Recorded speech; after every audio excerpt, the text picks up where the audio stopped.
Hello everyone! In this video, I'm going to show you how to add resources and learning materials to your Google Classroom. Sharing items like course outlines, website links, or videos ensures your students can easily access important documents at any time. So first, look at the top of your screen and click on the Classroom tab. Next, click on the blue Create button and select Material from the drop-down menu.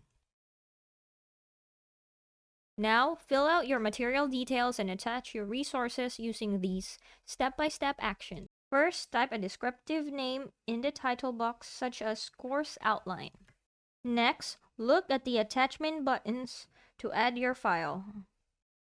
You can click Google Drive to pull a document straight from your cloud files, or click the link button or paste in educational website URLs. You can even add multiple links or attach a helpful YouTube video. You can also upload your own file using the upload button. Then move over to the right side of your screen, click the topic drop-down menu, and assign this material to a specific folder to keep your dashboard organized. Finally, click the blue post button in the top right corner to share it with your students immediately. If you aren't ready for them to see it yet, you can click the small arrow next to the post and choose Save Draft to finish updating it later. And that's it. Thanks for watching.